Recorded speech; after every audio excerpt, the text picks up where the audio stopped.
Welcome to the Her Story Circle podcast, the podcast that brings you the extraordinary tales of everyday women who are changing the world. I'm your host, Gertrude Mache, and I'd like to acknowledge traditional custodians of the land on which we meet today. I also like to pay my respects to elders, past, present, and emerging.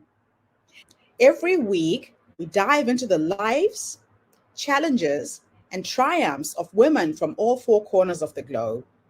We're here to inspire, enlighten, and connect, sharing stories that uplift and empower. So grab a cup of coffee, settle in, and join us as we explore the incredible journeys of women shaping our future. This is Her Story, where every woman's voice matters. Hello, everybody, and welcome back to the Her Story TV and the Her Story podcast. This is Gertrude Mache here in beautiful Melbourne, Australia. And today I am graced with the presence of yet another fascinating woman. Welcome, welcome, welcome to our tribe. Please tell everybody your full name, where you're based, how old you are, and share your story with us today.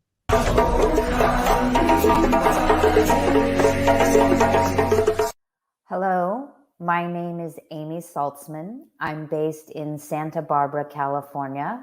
I'm 58 years old, and I am going to tell you a story of covert emotional abuse and how I am now trying to protect others from covert emotional abuse and overt emotional, physical, and sexual abuse.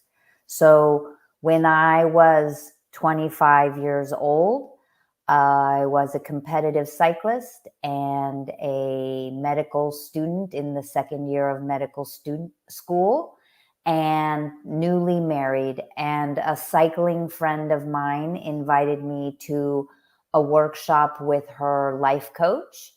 I was dealing with some fear in my cycling and wanted to overcome that fear. And so I went to that workshop. And looking back on it now, I see that the coach, Georgina Lindsay, was, as we were going through the workshop, kind of looking for susceptibilities and vulnerabilities. But she diagnosed each person with their act. And while I wasn't thrilled with my diagnosis, my act, she said, was poor me. She really had a talent for reading people, and I felt that she had correctly diagnosed or named the acts for the other people. And so I felt like this was an opportunity for growth and evolution and becoming my best self. And so I began weekly life coaching with her. Most of my sessions were on the phone. Over 31 years, the amount of time that I spent on the phone and the price for the sessions went up dramatically. So I paid her a lot of money. I do feel that there were some good things that came out of that, and there's some solid spiritual and life principles that I learned in my time with her. However, I feel that they were used manipulatively. And so I'm going to fast forward now through 31 years of what I'm going to call web weaving, where I became increasingly entangled in her world, increasingly dependent on her, lost my sense of self.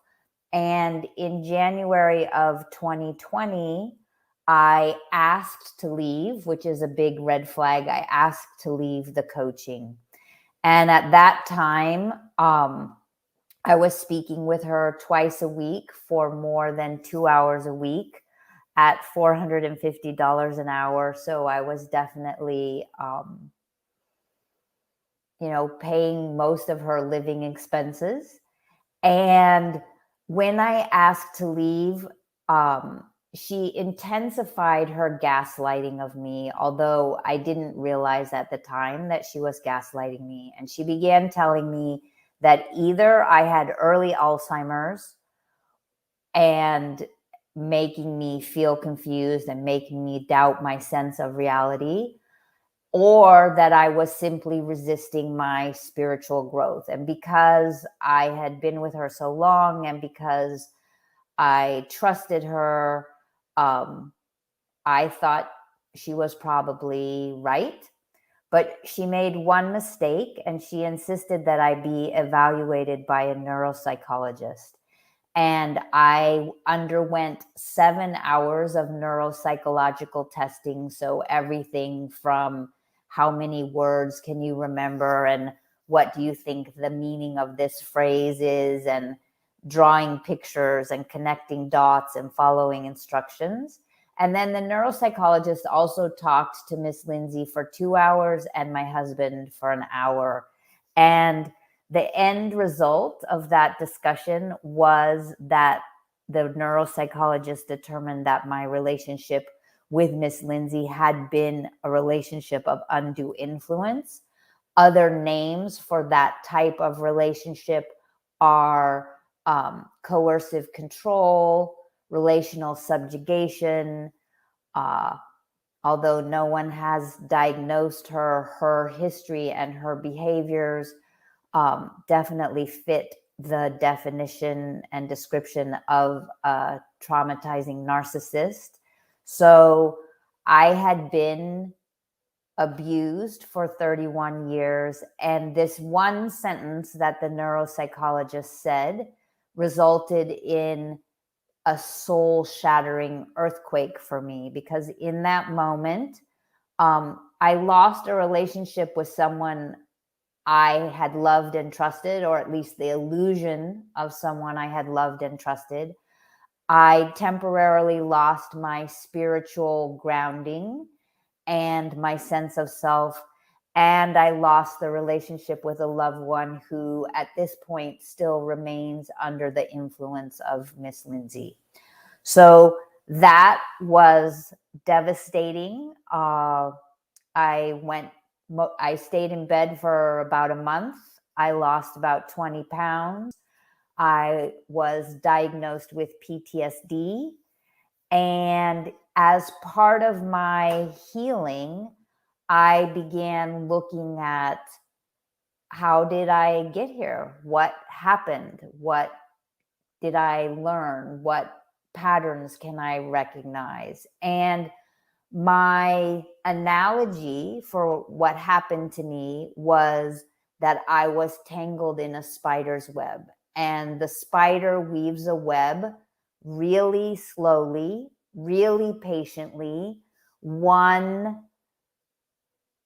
shimmering filament at a time, until you're trapped and you don't realize you're trapped.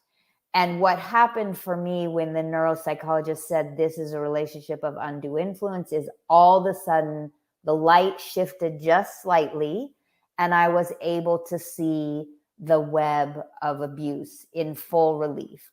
And I had people in my life, my husband, my son, my parents, friends, who would ask questions, or they would point out a single thread. And one of the things that abusive spiders do is they kind of preload you with defenses or explanations for their own behavior and for your behavior. So a simple example would be, I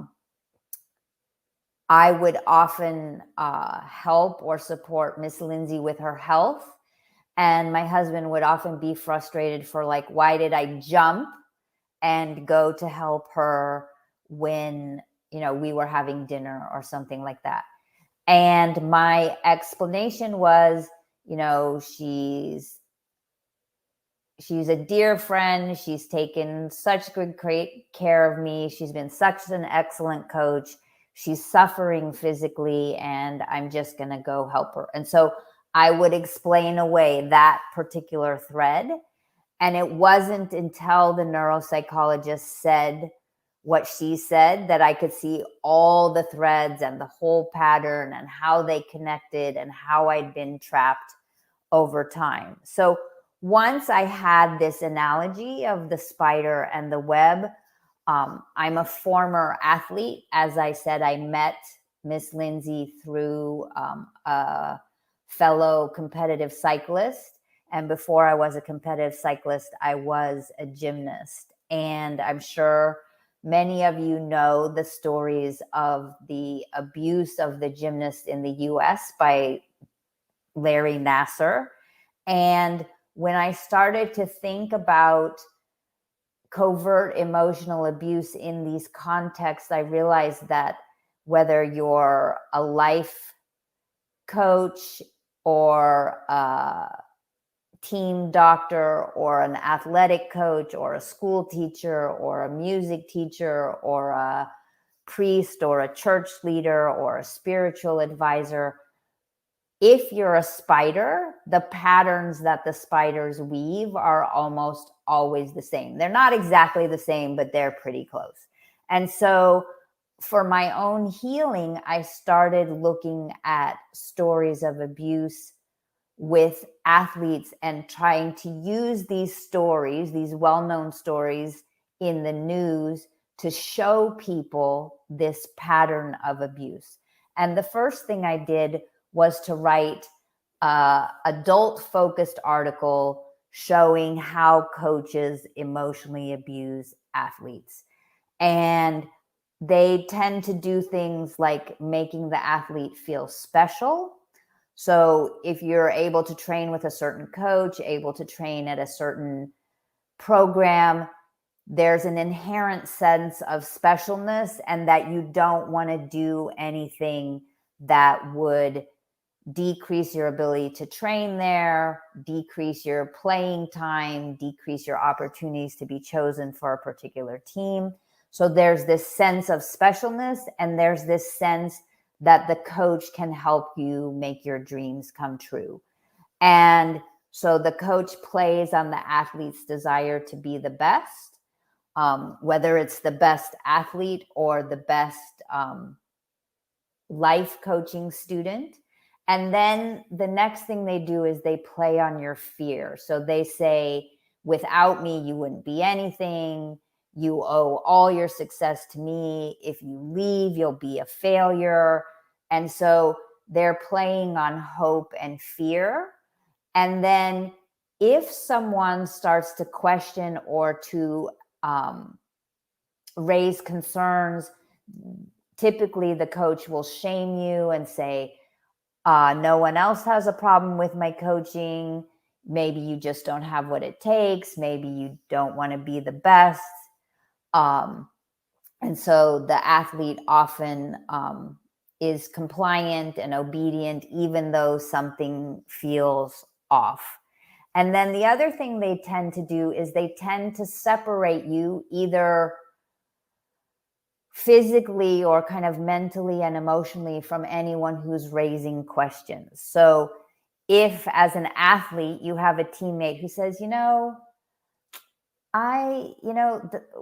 what the coach is doing, it just doesn't feel right, or something seems off, the coach will tell you that the questioning teammate is just jealous or doesn't know what they're talking about, or that isn't really committed. And so you kind of isolate from that teammate. And if as an athlete, your parents start raising questions, your coach will say, oh, well, your parents don't know what it takes to be the best. Your parents' doubts and fears are holding you back. You need to do what I'm saying to be your best.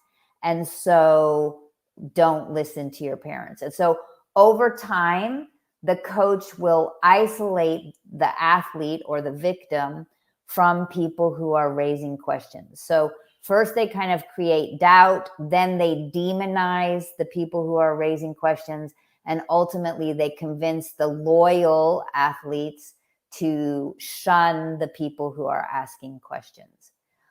And often the coaches will both brag about how awesome they are. And sometimes they'll have false humility. So they'll say, one day they'll say, I'm really great. I can help you make your dreams come true.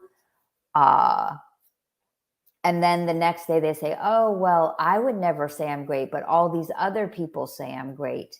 And they'll even convince you to tell other people that they're great, and even to recruit other people to their coaching. Again, whether it's athletic coaching or life coaching. And often they start to get you to lie to yourself and to other people about what's really going on. So, and again, these patterns exist in schools, in churches, in community activities, in business, in entertainment. They're the same whether a person's 7 or 57. The patterns that abusive spiders weave are similar in all settings. And so what I set out to do with the Spot a Spider project was really to teach people how to recognize these patterns. And I made 2 videos that are geared to young children, but are really accessible to everyone, to explain covert emotional abuse, which we also call grooming.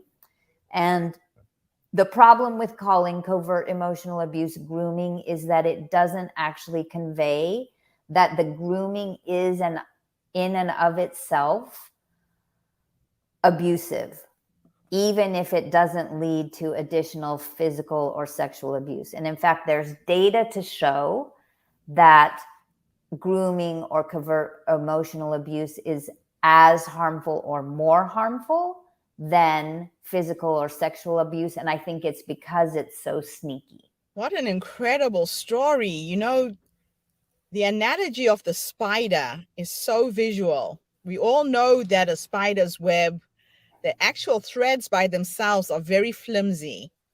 But once it's woven together, it's such a powerful trap. And it's subtle. Sometimes you don't see it. Sometimes you can be walking in a forest and then suddenly you have something on your face and then you feel it and then it's there. So I really Right. love the way that you've kind of shared the story, because I always say to people, you have to use your intuition, and your intuition talks to you in different ways. And it is like that feeling like you have a thread on your cheek or a piece of hair and you're trying to brush it aside and you can feel it's there, but you can't see it. Right. And the interesting thing is that one of the tactic of abusive spiders is that they slowly erode your own trust in your intuition. So you start to doubt yourself and you start to rely on them for their interpretation of reality. And over time, your intuition's kind of numbed. So you almost lose that sixth sense that guides you. For Wow. sure. Now, if there was somebody who's listening to this interview right now and can see the pattern, they can see where they're at, and they don't know how to get out of that relationship, what 3 nuggets of wisdom could you share? I think the first one you already shared, which is however much you have trusted this person in the past, if your alarm bells are going off now, really you want to honor that. And you don't need to do anything right in this moment other than acknowledge your truth. And then you may actually want to watch the Spot a Spider videos, especially this Spot a Sneaky Spider, because it is so subtle. And then you may want to seek out support from someone that you trust that's not the spider that you have been trusting, whether it's a good friend or a family member or a trauma-informed therapist. And you may want to start doing some reading on covert emotional abuse, coercive control, traumatizing narcissism, to start to understand the patterns in more depth. Now, it's unfortunate that you've had two of these experiences in your life. One was in your formative years as an athlete. Well, no, let me correct that, because as an athlete, I was lucky and I was very well cared for and safe and protected. So as a gymnast, I was blessed to have a truly exceptional coach. Okay. And I was safe throughout my competitive career. That's excellent to hear. Yeah, because I've interviewed quite a few gymnasts and high performance athletes, and I've heard the story very, very similar before. Yeah, So, I think athletes and really anyone who wants to be their best in any setting is susceptible to this type of abuse, because the promise from the coach or the music teacher or the writing teacher is, I will help you be your best. And every person engaged in a passionate pursuit wants to be their best. yes. And if you're a normal, healthy person, you tend to trust people and take them at their word and give them the benefit of the doubt.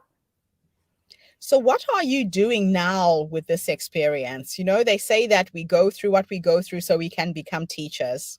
How Yeah, are and you there's helping other there's people? another quote I like that says, you know, when you've walked through the fires of hell and you come back out carrying buckets of water for other people. So I certainly hope that I'm carrying buckets of water and helping people recognize the behaviors and heal. So currently, the website's up at spotaspider.com. It has the 2 educational videos that I hope parents will watch with their kids at home, that coaches will watch with their athletes, that clubs will show to their athletes, that national governing bodies of sport in a variety of countries will incorporate into their training.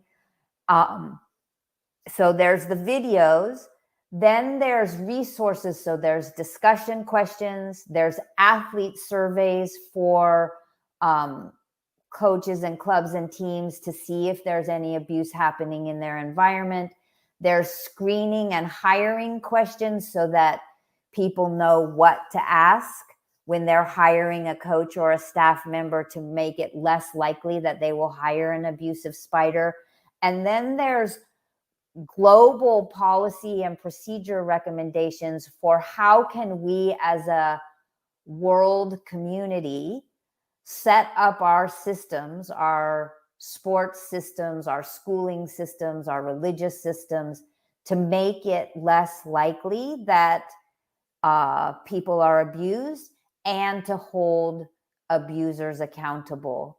And then another piece of the program is that there's a fundraising piece. So if you had a soccer team and you had all your parents watch the videos with the kids, then I would donate 20% of your team's purchases back to you, so you can educate your athletes or your school students and raise money. It's better than a bake sale or a car wash.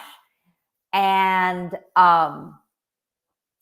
if someone buys a video and they're not affiliated with a team, I have some organizations that promote positive coaching, that protect athletes from abuse, and that help athletes heal from abuse, that I donate the 20% to if someone doesn't already have a designated recipient for their refund. That's an amazing business model. So you're actually giving back as you are generating an income from this work. Yeah, and I'm not to the point yet. I hope to be to the point where I'm generating an income, but I'm at the point right now where I've spent money creating the videos and the recording time and getting the website up. And so, yeah, but that might definitely, and I'm still, even though I'm not yet making money, I'm definitely already giving back. Fantastic. Now, let me teleport you into the future with my last question for today. You're now 100 years old, and I'm going to have a thought experiment with you. And the present you is going to go and visit the future you at 100 and have a conversation with her. Based on what life has taught you and how she has led you to that point, what would you say to her when you meet her? I think I would say, wow, and thank you. And we did so much good for so many people and protected so many people from abuse. And we turned something that was truly traumatizing and devastating into something beautiful and healing. I always like to ask that question because I believe that we have all this wisdom that leads us into the future. And a lot of times women forget that it's already in them. Sometimes you have to just tap into the energy of the future you for guidance to get you there. Yeah. Thank you so much for coming online and sharing with us today. Is there anything I should have asked you and I didn't? No, I think you did. I think you did a great job. I think the only thing I want to emphasize is, unfortunately, this type of abuse is happening to every age and every gender identity in every setting. And so for parents, just like you taught your child to cross the street, and stop at stop signs and recognize erratic driving behavior, you do want to teach your child to be safe in their relationships with adults and when they become adults in their adult relationships. And so definitely an ounce of prevention on this topic is worth a pound of cure, for sure. Fantastic. Thank you so much, Dr. Amy, for coming online and sharing this amazing story with us today. And thank you for having me. Please go onto this website, spotaspider.com.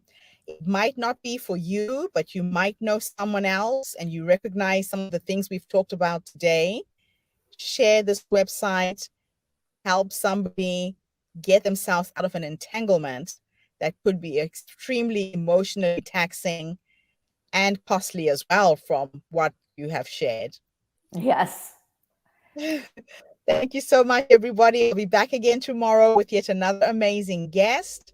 In the meantime, have a fantastic day, morning, or evening, wherever you are in the world. Dr. Amy, thanks again for the interview. Thank you. Bye for now, everybody. Thank you for tuning into the Her Story Circle podcast. I hope today's story has inspired you to believe in the power of our stories and the difference you can make in the world when you use your voice. I'm Gertrude Mache, and it's been an honor to share this space with you, where voices from all walks of life come together to weave a rich tapestry of diverse perspectives. Don't forget to subscribe, rate, and review our podcast to help us share these stories with more listeners. Follow us on social media by looking for the Her Story Circle podcast for more updates. And join us tomorrow for another episode filled with courage, resilience, and empowerment. Remember, your story matters, and together we're building a stronger, more inclusive world. Until next time, keep